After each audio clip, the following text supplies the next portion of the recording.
लोकसभा चुनाव के बाद अब सभी राजनीतिक दलों की नजरें उपचुनाव पर टिकी हुई है।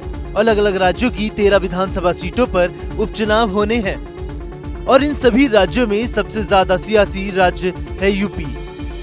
लोकसभा चुनाव में तो यूपी में बीजेपी को विपक्ष से कड़ा मुकाबला मिला।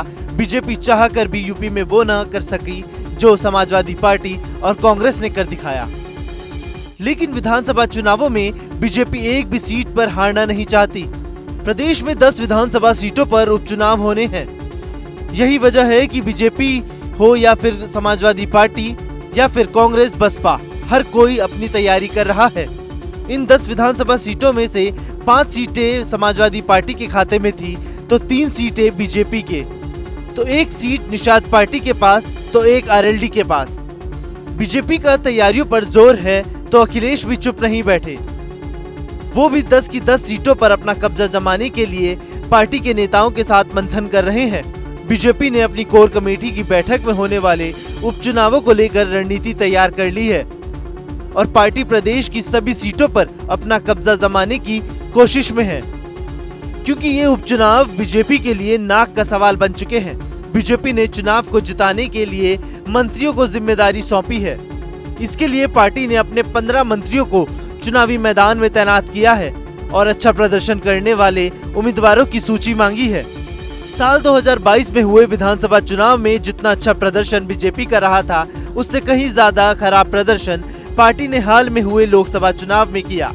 अगर बीजेपी उपचुनाव में बेहतर प्रदर्शन नहीं करती तो ऐसे में बीजेपी के लिए राज्य में मुश्किलें बढ़ सकती हैं। यूपी में जिन विधानसभा सीटों पर उपचुनाव होने हैं उनमें करहल, मीरापुर, कुंदरकी, कैर, फूलपुर, मिल्कीपुर, कठेरी, मजवा, गाजियाबाद, सीसामऊ जैसी सीटें शामिल है।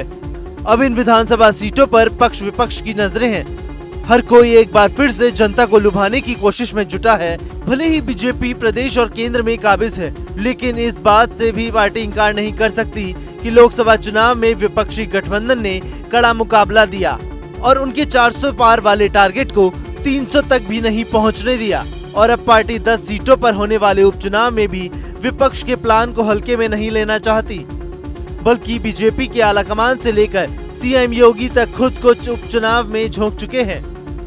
सीएम योगी की टेंशन भी बढ़ी हुई है। अगर बीजेपी उपचुनाव में अच्छा प्रदर्शन नहीं करती तो ये पार्टी के लिए राज्य में एक बड़ी चुनौती होगी, जिसके लिए सीएम योगी अभी से मेहनत कर रहे हैं। अब सवाल ये कि बीजेपी सपा और कांग्रेस के लिए क्या प्लान तैयार कर रही है जो उपचुनाव में कमाल कर सकेगा। लेकिन सपा अध्यक्ष अखिलेश यादव अपने फुल फॉर्म में हैं। वो उपचुनाव में बीजेपी को पछाड़ने का दावा कर चुके हैं। हालांकि जनता के मूड को समझने के लिए फिलहाल कुछ दिनों का इंतजार करना जरूरी है। Team news nation.